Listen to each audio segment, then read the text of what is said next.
The difference between yesterday and today in the world of communication is as clear as night and day.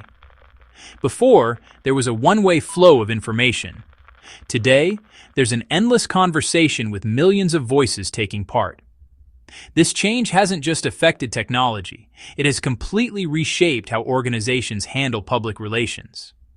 Let's think about the 1990s. Communication was pretty much a one-way street. Power and information were held in a few places, and messages flowed from top to bottom, only going in one direction.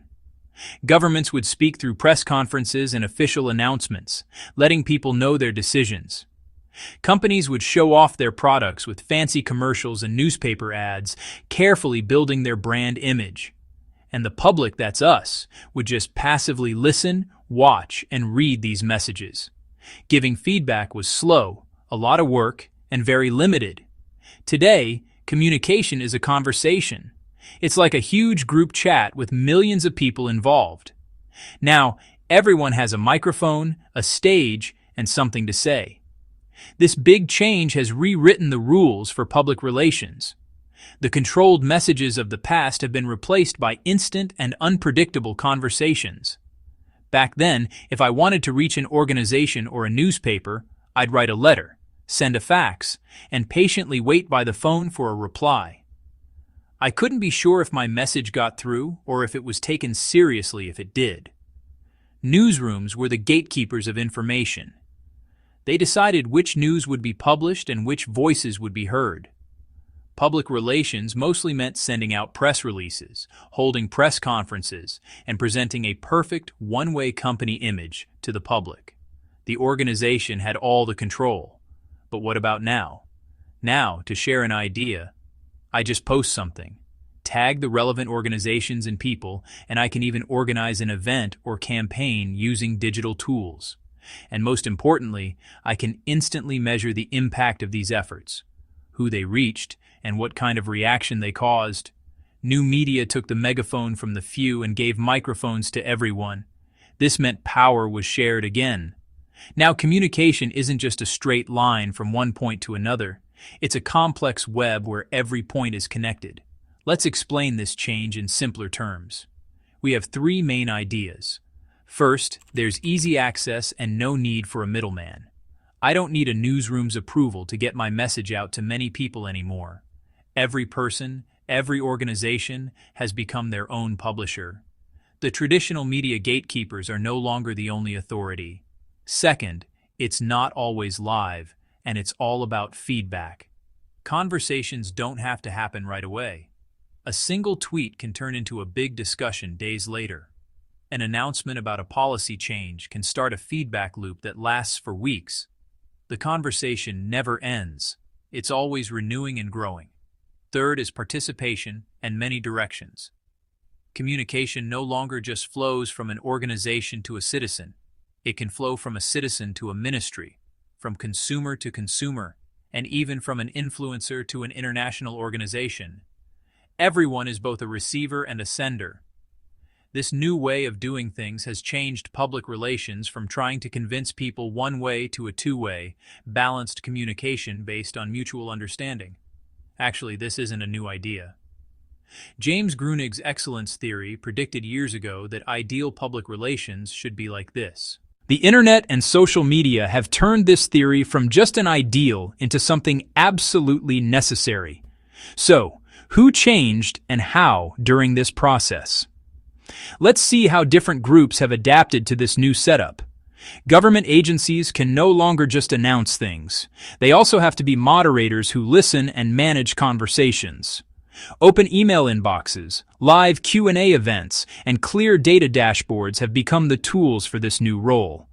Those who resist this change face public backlash and organized criticism from citizens.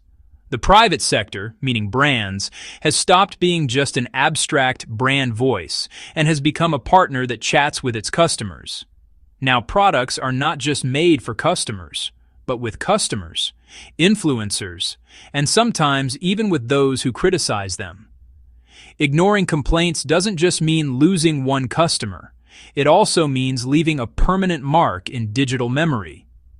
For nonprofits and activists, the fight has moved from the streets to digital platforms. Now, a protest isn't just a physical gathering. It's also a hashtag campaign, a coalition live stream, and quickly spreading informative graphics. Global movements like the Ice Bucket Challenge, Me Too, and Black Lives Matter have shown how powerful this new way of activism can be. Influencers, or people who have a lot of impact, have stopped being just entertainment figures and have become aware, agenda-setting players. Content creators who simply explain complex policies or expose misleading practices like greenwashing by brands are now at the center of public discussions. And finally, consumers. They're no longer just buyers. They're stakeholders who have a say in the future of brands and organizations. With their comments, product reviews, and shares, they can either make a brand very popular or ruin its reputation. All these changes have created a new expectation in society: transparency. Everything is now recorded. A screenshot can become undeniable proof, and sometimes even saying no comment is seen as a comment in itself. Silence is no longer an escape, it's seen as taking a stand. Let's look at a real example: the Istanbul Metropolitan Municipality's participatory platforms like Open Istanbul. These kinds of apps let citizens directly share their ideas on city issues like transportation and urban planning. Demands that used to be hidden in complaint letters or behind closed doors are now openly discussed for everyone to see through surveys and comments. This is a clear step showing the administration's willingness to make decisions together with citizens. So, with everything we've talked about, what should an effective and modern public relations strategy look like? First, be where the conversation is happening. Wherever people are talking, you should be there too, listening and joining the dialogue. Second, don't just make announcements, share data. Transparency builds trust. Third, ask questions, listen, and then take action. Show people the visible changes you've made based on their feedback. Fourth, work with trusted community leaders and opinion makers. And finally, close the feedback loop.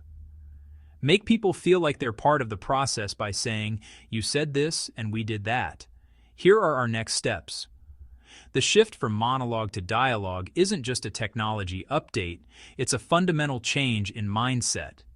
In the new media age, trust isn't something you're told. Trust is earned publicly, patiently, and with every single response given.